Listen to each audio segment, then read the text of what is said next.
Hello, ಬನ್ನಿ ಇಲ್ಲಿ. ಹೋಗ್ಬಿಡ್ರಿ ಹೇಗೆ? ಊಟ ಬಡಿಸಿ.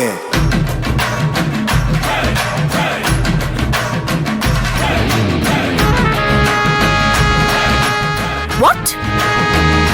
ನಾನು ಇವನು ಊಟ ಬಡ್ಸೋದ? ನಾನ್ ಸತ್ರು ಅವನಿಗೆ ಊಟ ಬಡ್ಸಲ್ಲ. ಮ್ಯಾನ್, ಸತ್ತ ಮೇಲೆ ಊಟ ಹೇಗೆ ಬಡ್ಸಕ್ಕಾಗತ್ತೆ? ಊಟ ಬಡಿಸ್ಬೇಕು ಅಂದ್ರೆ ಬದುಕಿರ್ಬೇಕು. ಬದುಕಿದ್ದಾಗ್ಲೇ ಊಟ ಬಡಿಸಕ್ಕಾಗದು.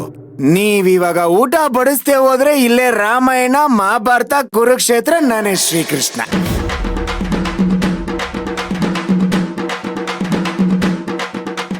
ಏನಾದ್ರೂ ಆಗ್ಲಿ, ನಾನ್ ಮಾತ್ರ ಇವನಿಗೆ ಊಟ ಬಡ್ಸಲ್ಲ. ರಾಜೇಶ್ವರಿ ಮಗನ ಮದ್ವೆ ನಿಂತೋದ್ರೆ ಹೇಗಿರುತ್ತೆ ಅಂತ ಯಾರಿಗಾದ್ರೂ ಗೊತ್ತಿದ್ಯಪ್ಪ?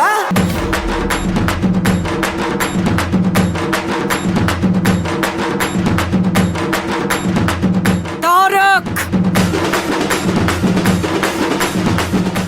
ಏಯ್, ಅನ್ನ ತಗೊಂಡ್ ಬನ್ರೋ. ಅನ್ನ ತಗೊಂಡ್ ಬನ್ನಿ. ಪ್ಲೀಸ್, ಬೇಗ ಬನ್ನಿ.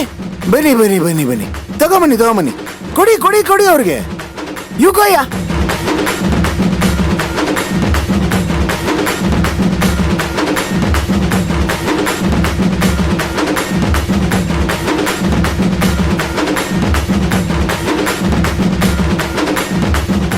ಕೆಲವರಿಗೆ ನಗು ಮುಖದಿಂದ ಊಟ ಬಡ್ಸಾಗೆ ಬರಲ್ಲ.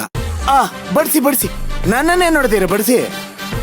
ಹಲೋ, ಅನ್ನ ಹಾಕಿದ್ರೆ ಸಾರು ತಗೊಂಡ್ ಬನ್ರೋ. ಕರೆಕ್ಟ್. ಸಾರ್ ತಗೊಂಬನ್ನಿ ಪ್ಲೀಸ್. ಕೊಡಪ್ಪ ಅವ್ರ ಕೈಗೆ.